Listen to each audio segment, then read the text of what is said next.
Hello ဒီနေ့ကအလုပ်ပရက်မှာရှင်မောင်ကျော်ကျော်စားဖြစ်တာလေးပေါ့နော်အားလေးကိုဗီဒီယိုလေးရိုက်ပြီးတော့တင်ပြထားလေးပါရှင်မောင်ကျော်ကျော်စားကျင်လို့ရှိလို့ရှိရင်ဒီလိုလေးလိုက်ပြီးတော့ကျော်စားကြည့်ပါအရင်ဆုံးချင်မောင်ရွက်ကိုရေးဆေးပြီးတော့စစ်ထားပါမယ်ပြီးလို့ရှိရင်ပစုံမှာအလေကြောရုံမှာပါတဲ့မဲချောင်းလေးကို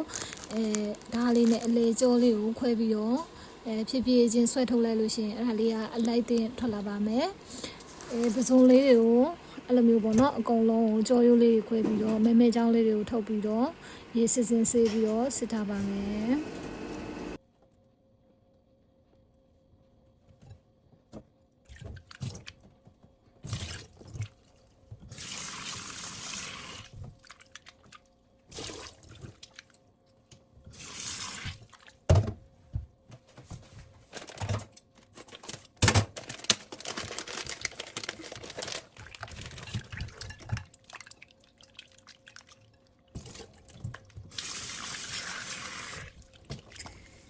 ကဲပစုံဝယ်လာတဲ့နဲလို့ပေါ့နော်ရေခဲတစ်တာထဲမှာအခင်းခံထားတဲ့ဒီအခွန်ခွာပြီးသားရိတ်တို့ပစုံနည်းနည်းလေးထပ်ပြီးထည့်လိုက်တယ်ပေါ့နော်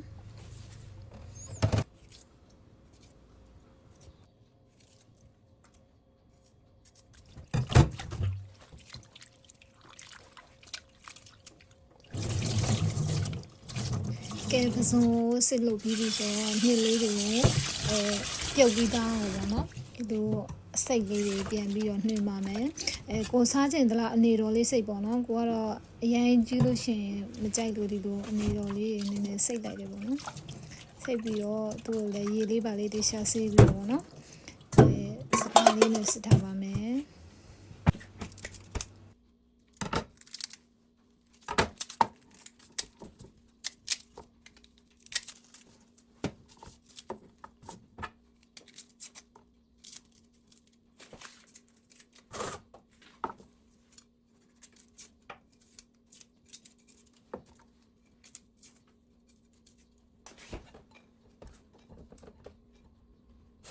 ပြင်လို့ဆင်လို့ပြီးပြီဆိုတော့ကြက်သွန်အဖြူကိုအခွန်ခွာပါမယ်ကြက်သွန်အဖြူအနီးသူ့ကိုပပလေးတွေလှီးပြီးတော့ပေါ့နော်မြုပ်လေးနဲ့ထည့်ပြီးတော့စီတက်ဖို့အတွက်အရင်ဆုံးကြက်သွန်အဖြူခွာပါမယ်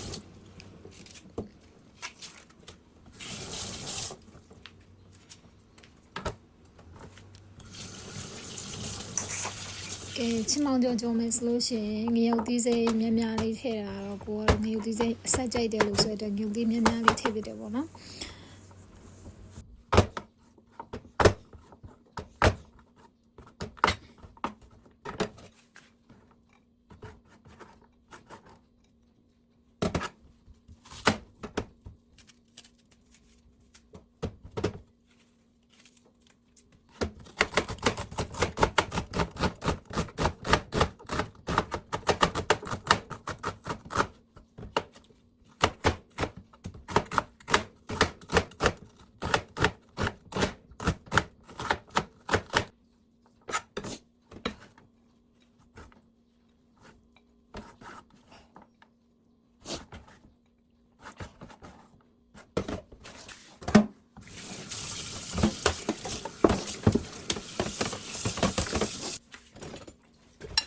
ပြင်လို့ပြီးပြီဆိုတော့သူ့ကိုကြတော့ပစုံကြက်သားမှုန်လေးနည်းနည်းထည့်မယ်ကြက်သားမှုန်လေးရယ်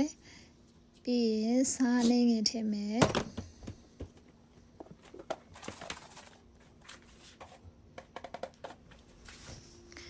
စားလေးငယ်ထည့်ပြီးလို့ရှိရင်လက်နွေးမှုန်နည်းနည်းထည့်မယ်ကဲနေပြီးတော့အရသာလေးအထက်ကိုပစုံလေးဝင်သွားအောင်ပေါ့နော်ခဏလောက်မှတ်ထားပါမယ်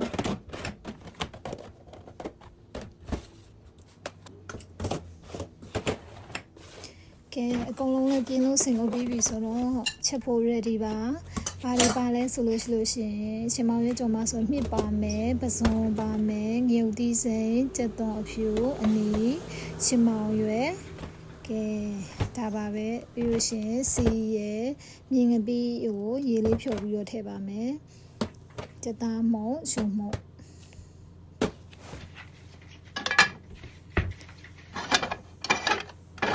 ဒေဝမှာဒေဝလေးပူလာပြီဆိုလို့ရှိရင်စီကိုအနေတော်လေးထည့်ပါမယ်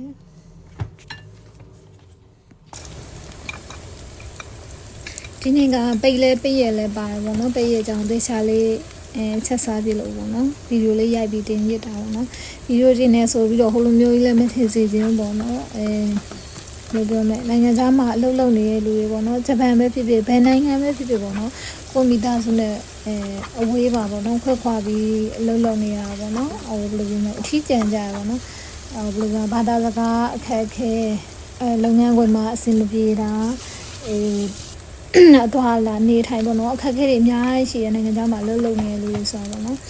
အဲ့ဒါကို TikTok မှာဘယ်လိုပြောမလဲကိုပြထားတဲ့အပိုင်းလေးတွေကိုပဲမြင်ပြီးတော့ပေါ့နော်ကိုတွားထားလာထားအဆင်ပြေတဲ့အပိုင်းလေးတွေကိုပဲတင်ကြတာများတယ်ပေါ့နော်အဆင်မပြေတဲ့အပိုင်းကိုကျတော့ဘလူးမှမတင်ကြဘူးပေါ့နော်ဒါလည်းsocial media မှာအဆင်မပြေတာတွေဒါတွေတင်ဖို့လည်းမလိုဘူးပေါ့နော်ဒါပေမဲ့ပြောကြမယ်ကိုရီးယားကိုယ့်ရဲ့ပျော်ရွှင်မှုလေးနဲ့ဖန်တီးထားတဲ့ဗီဒီယိုလေးတွေဗာလေးအမျိုးမျိုးပေါ့နော်အဲ့ဒါလေးကိုတင်လို့ရှင်ကြည့်ပြီးသူတို့ကတော့နိုင်ငံခြားမှာဘလို့အဆင်ပြေနေတာဘလို့မထင်စေချင်တာပေါ့နော်အမှန်တကယ်တော့အခက်အခဲတွေအများကြီးရှိတဲ့ကြားမှာမိသားစုနဲ့အဝေးမှာပေါ့နော်ဘာသာစကားအခက်အခဲအမျိုးကြားထဲမှာကိုယ်ပိတ်ရမှာကိုယ့်ရဲ့ပျော်ရွှင်မှုကိုကိုဖန်တီးပြီးတော့ပေါ့နော်ဒီလိုကိုကကျတော့ဟင်းချက်တာဝါသနာပါတဲ့အတွက်ဟင်းချက်တဲ့ဗီဒီယိုလေးတွေရိုက်ပြီးတော့တင်နေဘလိုမျိုးကြီးဘယ်လိုပြောမလဲကြွားတာမဟုတ်ဘူးကွာအမှန်တကယ်တော့အဲ့လိုမျိုး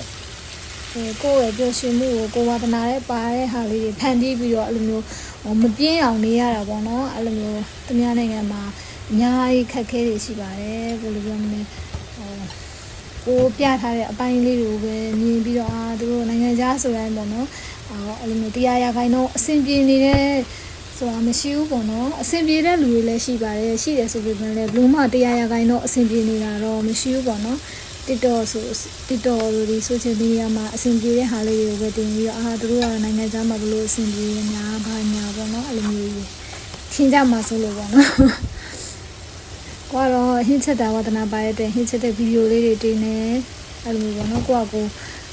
လုတ်ပရက်မှာမပြင်းအောင်နေတယ်ကိုဝါသနာပါတဲ့ဟာလေးကိုလုပ်တယ်ဆိုတဲ့ဒီလိုမျိုးလေးတင်ရခြင်းဖြစ်ပါတယ်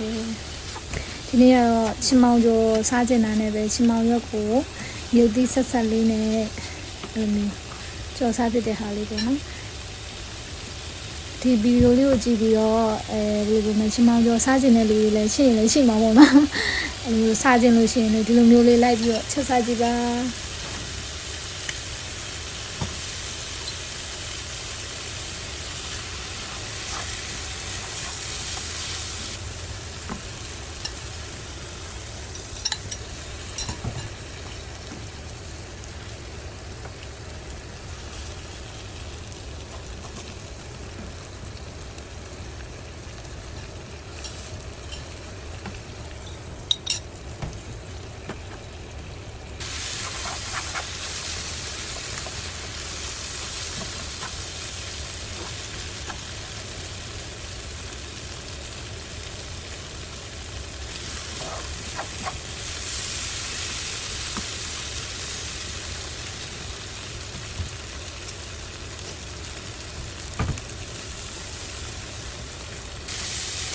ဟင်းချင်နေလေးတွေပေါ်နေတာတဲ့အကောင်လုံးလဲ